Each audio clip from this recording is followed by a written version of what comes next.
président al-Assad à Fox News, la Syrie a accepté l'initiative russe par conviction et les menaces n'ont jamais assujetti la Syrie.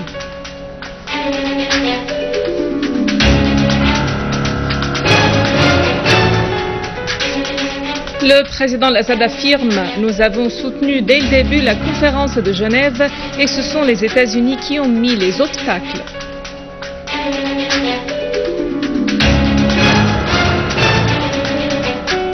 Élimination de tout indice relatif au recours à la force contre la Syrie dans le projet de résolution du Conseil de sécurité sur les armes chimiques.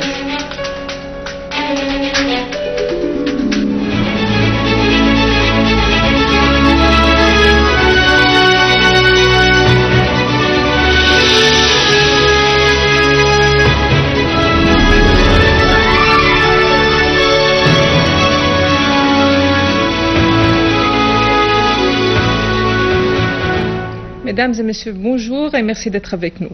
Le président Bachar al-Assad a affirmé que la Syrie s'engage à tous les impératifs de son adhésion à la Convention sur l'interdiction des armes chimiques CIAC et elle est d'accord d'exécuter son contenu en arrêtant la fabrication de ces armes, leur stockage, leur usage ou leur répartition, soulignant que la Syrie va se débarrasser de ces armes en signe de réponse à l'initiative russe et à partir de ses convictions.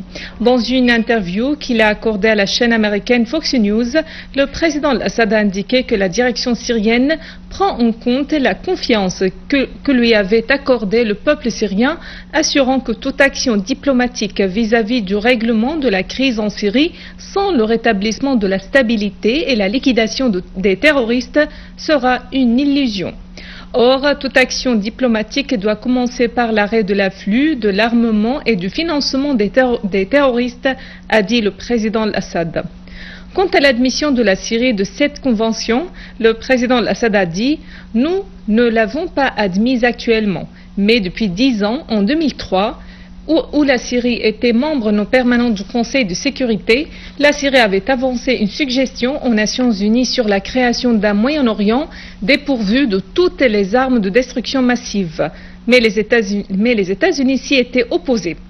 Le président al-Assad a fait savoir que la Syrie est persuadée de faire du Moyen-Orient une zone dépourvue de toutes sortes d'armes de destruction massive, car cette région est toujours en chaos et en guerre.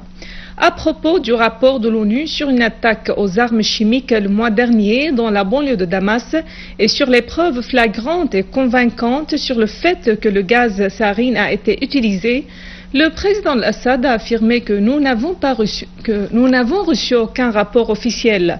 Nous disposons d'informations dans ce sens, mais les informations sont différentes des preuves. Il faut attendre pour obtenir des preuves.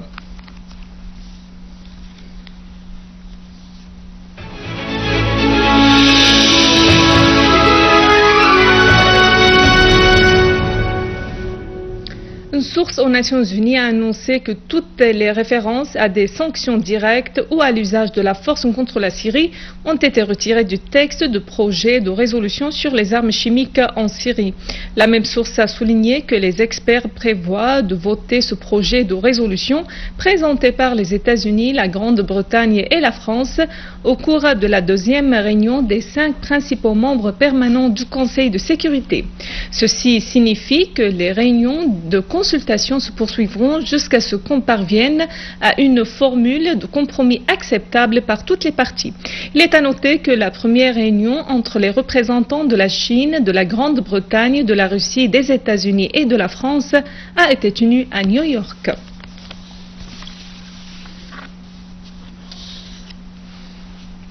Mikhail Bogdanov, l'envoyé spécial du président russe pour le Proche-Orient et ministre adjoint des Affaires étrangères, a souligné que la Russie présentera aujourd'hui au Conseil de sécurité des Nations Unies des preuves convaincantes sur l'utilisation des armes chimiques de la part de l'opposition armée syrienne près de Damas al-Ghouta Est le 21 août dernier.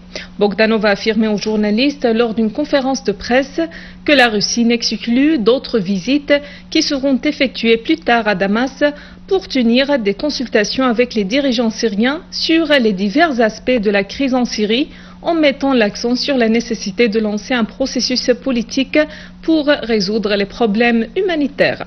Aussi, l'envoyé spécial du président russe pour le Proche-Orient n'a pas exclu des visites de consultation de la part des représentants de la direction syrienne à Moscou. Il a ajouté que des contacts entre les représentants du gouvernement syrien et l'opposition peuvent avoir lieu en marge de la réunion de l'Assemblée générale des Nations unies à New York. Le vice-ministre russe des Affaires étrangères, Sergueï Ryabkov, a souligné que le gouvernement syrien ne s'oppose pas à la participation de la Russie à assurer la sécurité des zones dans lesquelles se dérouleront les opérations de destruction des armes chimiques syriennes. Ryabkov a déclaré dans un point de presse que le côté syrien se base sur la nécessité de résoudre la crise de la destruction des stocks chimiques en coopération avec l'Organisation pour l'interdiction des armes chimiques, l'OIAC, et que la Russie s'est montrée prête à participer à ces procédures pour assurer la sécurité des établissements concernés avant la réunion de Genève et la tenue des négociations russo-américaines.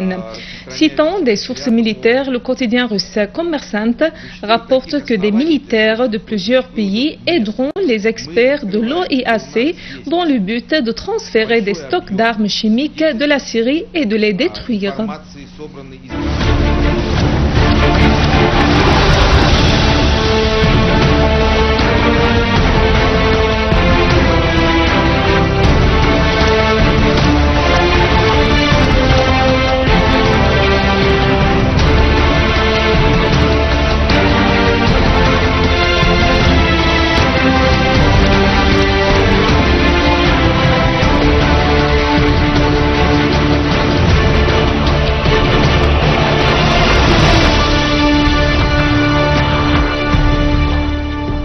Sur le terrain et dans la banlieue de Damas, des unités de l'armée arabe syrienne ont détruit des repères et des lance-mines des terroristes à Adra, éliminant plusieurs d'eux.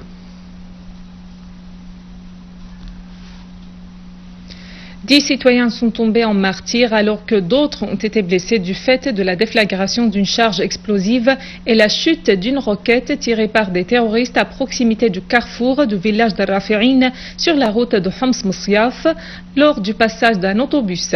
Une autre roquette s'est aussi abattue sur un autobus entre les deux villages de Akrad Dassiniya et d'Al-Hissa, faisant un martyr et un nombre de blessés. En outre, des terroristes ont tiré une roquette sur les maisons des citoyens dans le village de Domine, dans la zone d'Assa'an, causant des dégâts matériels dans les biens des citoyens sans faire de victimes. Également, des unités de l'armée arabe syrienne ont liquidé un gang terroriste armé et détruit son véhicule à proximité de Akrad Dassiniya sur la route de Moussiaf Homs et un repère des terroristes à Al-Farhaniya près de Talbissa. Dans le même contexte, une unité de l'armée arabe syrienne a avorté un attentat suicide terroriste à la voiture piégée avant son entrée dans le village de Kafarnan, tuant tous les terroristes à bord sans faire de victimes parmi les citoyens.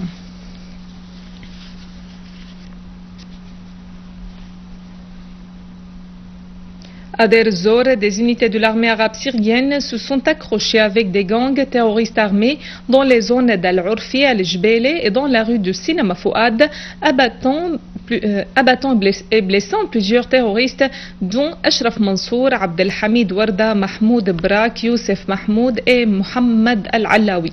L'armée arabe syrienne a aussi visé des rassemblements de terroristes à Al-Boukamal et à Al-Mayadine, tuant nombre de terroristes et blessant d'autres.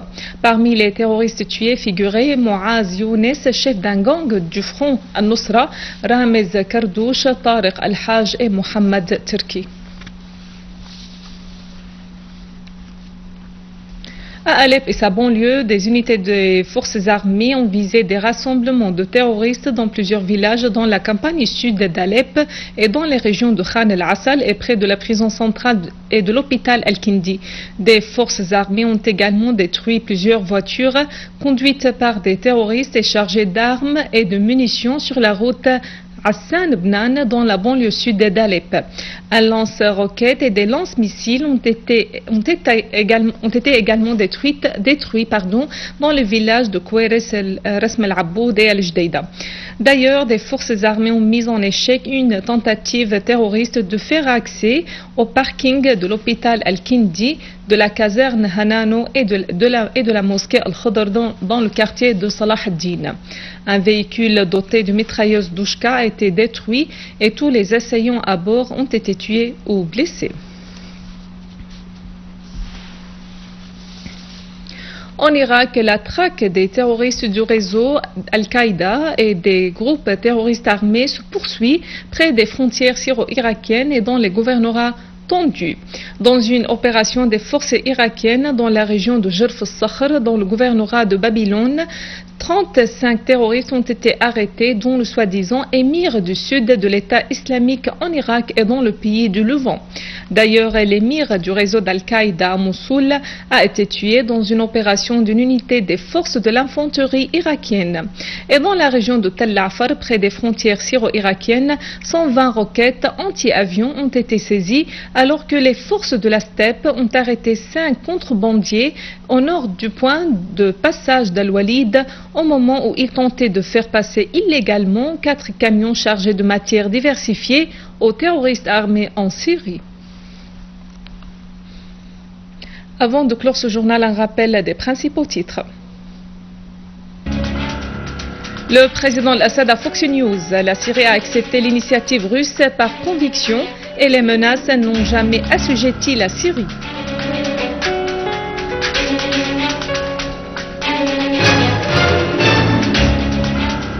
Le président Al-Assad affirme « Nous avons soutenu dès le début la conférence de Genève et ce sont les États-Unis qui ont mis les obstacles. »